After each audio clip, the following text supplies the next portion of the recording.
कैसे हैं आप सब। मैं आपकी अध्यापिका आपके अगले ट्यूटोरियल में हिंदी व्याकरण के पाठ 3 संधि को लेकर आपके सामने उपस्थित हूँ।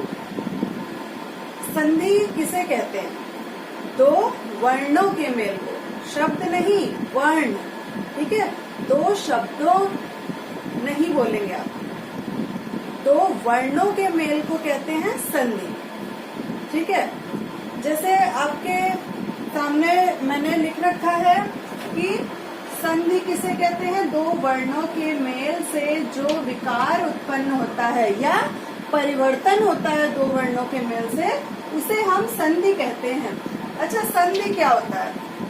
देखिए, जैसे आप मान लीजिए हम पजल खेलते हैं, कोई छोटे बच्चे हैं घर में या हम भी पजल खेलते हैं, तो पजल के दो ब्लॉक्स जो होते हैं वो हम जोड़ते हैं, तो इधर वाली साइड और इधर वाली साइड अंदर अटैच होती है, तो वो बन जाता है पजल, ठीक है। ऐसे ही एक एक करके हम जोड़ते जाते हैं तो हमारा पूरा डिजाइन बन जाता है।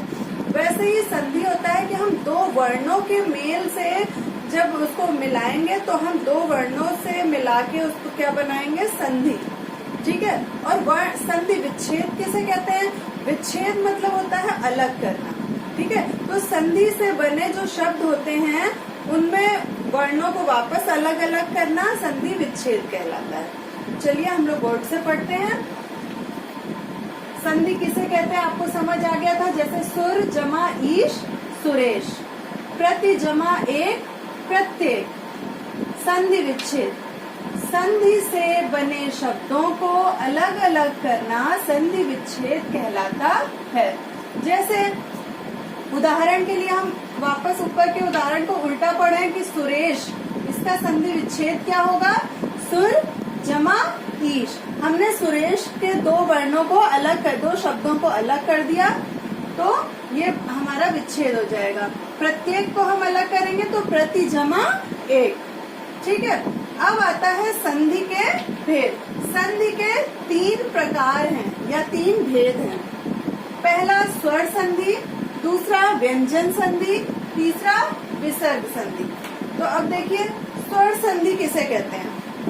स्वर का स्वर के साथ मेल होने से जो विकार उत्पन्न होता है उसे हम स्वर संधि कहते हैं। जैसे यहाँ मैंने शॉर्ट में लिखा है स्वर जमा स्वर, मतलब जो आपने यहाँ देखा सुर र है, र में अगर हम देखें व्यंजन में कौन सा स्वर मिला है? अ, तो अ और ई, अ और ई मिलके ए बना तो सुरेश, ठीक है।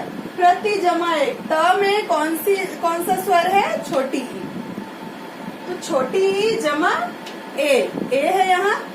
पहले शब्द का हम अंतिम वर्ण लेते हैं और दूसरे शब्द का हम पहला वर्ण लेते हैं, तो हम मिला के उसको बना पाएंगे।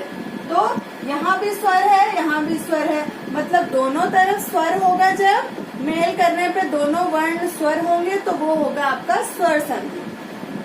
इसके बाद आता है व्यंजन संधि।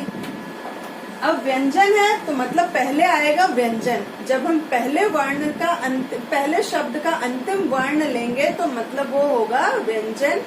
उसके बाद स्वर आए या व्यंजन, मतलब व्यंजन का व्यंजन अथवा स्वर के साथ मेल होने पर जो विकार उत्पन्न होता है उसे हम कहते हैं व्यंजन संधि, ठीक है। अब विसर्ग संधि हम किसे कहते हैं? विसर्ग के बाद स्वर या व्यंजन आने पर जो विकार उत्पन्न होता है उसे हम कहते हैं विसर्ग संधि। मतलब विसर्ग संधि में पहले विसर्ग आएगा जमा से पहले और उसके बाद या स्वर या व्यंजन कुछ भी हो सकता है, ठीक है। तो वो होगी आपकी व्यंजन संधि, ठीक है। समझ आया? आज के भाग में हम इतना ही पढ़ेंगे, उसको एक बार रिवाइज करते हैं। संधि किसे कहते हैं? दो वर्णों के मेल से जो विकार या परिवर्तन होता है उसे हम संधि कहते हैं। जैसे गण जमा ईश गणेश, ठीक है, या इति जमा आदि इत्यादि, तो ये क्या हो गया आपका? संधि। अब संधि विच्छेद किसे कहते हैं?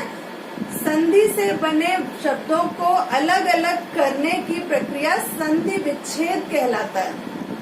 जैसे हम एक शब्द लेते हैं कि विद्या विद्यालय, ठीक है, विद्यालय लिया तो विद्या जमा आलय, ठीक है। या हम ले कि हम कहते हैं महौषधि, महौषधि का संधि विच्छेद क्या होगा, महा जमा औषधि, तो ये हो गया आपका संधि विच्छेद। संधि विच्छेद के भेद कितने हैं या प्रकार कितने हैं, तो 3 है। पहला स्वर संधि, दूसरा व्यंजन संधि और तीसरा विसर्ग संधि। स्वर का स्वर के साथ मेल होगा तो वो स्वर संधि, जहाँ दोनों तरफ स्वर होंगे। व्यंजन संधि, पहला व्यंजन होना चाहिए, दूसरा स्वर या व्यंजन कुछ भी हो सकता है, मतलब व्यंजन का मेल स्वर या व्यंजन किसी के साथ भी हो सकता है। विसर्ग संधि, विसर्ग में पहले विसर्ग आना चाहिए, तो विसर्ग के बाद स्वर या व्यंजन कुछ भी आने पर जो विकार उत्पन्न होता है उसे हम विसर्ग संधि कहते हैं। इतना आज हम पढ़ेंगे। अगले ट्यूटोरियल में हम स्वर संधि पढ़ेंगे, उसके भेद पढ़ेंगे, ठीक है। संधि ध्यान से समझिएगा, थोड़ा थोड़ा लेके चलेंगे, लेकिन आपको ध्यान से समझना पड़ेगा, राइट। आज के भाग में इतना ही। एक बात, सबको डाउट क्लासेस जरूर अटेंड करनी है, सिर्फ पहला सेशन, उसका अब आपका कंटिन्यू है। पहले सेशन में सब बच्चों को आना है, अपना डाउट क्लियर करना है, ठीक है। तो फिर अपना ध्यान रखिए, घर पर ही रहिए।